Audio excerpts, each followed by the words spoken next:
കരിയറിന്റെ തുടക്കകാലത്തുണ്ടായ നടക്കുന്ന വെളിപ്പെടുത്തലുകളുമായി തെന്നിന്ത്യൻ സിനിമാ ലോകത്തെ പ്രിയ താരം ഐശ്വര്യ രാജേഷ്. സിനിമാ മേഖലയിലെ കാസ്റ്റിംഗ് കൗച്ച് അനുഭവങ്ങളും സെറ്റിലെ മോശം പെരുമാറ്റങ്ങളുമാണ് താരം തുറന്നു പറഞ്ഞത്. തമിഴ്, തെലുങ്കു, മലയാളം സിനിമകളിൽ സജീവമായ താരം അടുത്തിടെ നൽകിയ ഒരു അഭിമുഖത്തിലാണ് ഈ കാര്യങ്ങൾ വെളിപ്പെടുത്തിയത്. ഫോട്ടോഗ്രാഫറിൽ നിന്നുള്ള ദുരനുഭവം. താൻ വളരെ ചെറുപ്പമായിരുന്ന കാലത്ത് നടന്ന സംഭവത്തെക്കുറിച്ച് ഐശ്വര്യ പറയുന്നത് ഇങ്ങനെ: അന്ന് എനിക്ക് ഇൻഡസ്ട്രിയെക്കുറിച്ച് വലിയ ധാരണയില്ലായിരുന്നു. സഹോദരനൊപ്പമാണ് ഞാൻ ആ ഫോട്ടോഗ്രാഫറെ കാണാൻ പോയത്. എന്റെ സഹോദരനെ പുറത്തിരുത്തിയ ശേഷം അയാൾ എന്നെ അകത്തേക്ക് വിളിപ്പിച്ചു. അവിടെ വെച്ച് അടിവസ്ത്രങ്ങൾ ധരിക്കാൻ തന്ന ശേഷം നിന്റെ ശരീരം കാണണമെന്ന് അയാൾ ആവശ്യപ്പെട്ടു.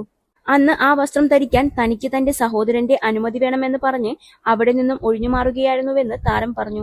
അയാൾ ഇത്തരത്തിൽ എത്ര പെൺകുട്ടികളെ ചതിച്ചിട്ടുണ്ടാകുമെന്നും ഈ വിവരം ഇതുവരെ തന്റെ സഹോദരനോട് വെളിപ്പെടുത്തിയിട്ടില്ലെന്നും ഐശ്വര്യ കൂട്ടിച്ചേർത്തു.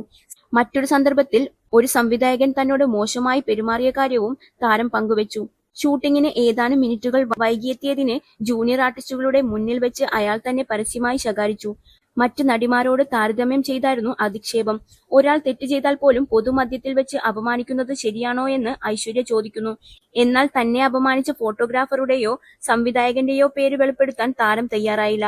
ഐശ്വര്യയുടെ ഈ തുറന്നുപറച്ചിൽ സോഷ്യൽ മീഡിയയിലും സിനിമാ വൃത്തങ്ങളിലും വലിയ ചർച്ചയായിരിക്കുകയാണ്.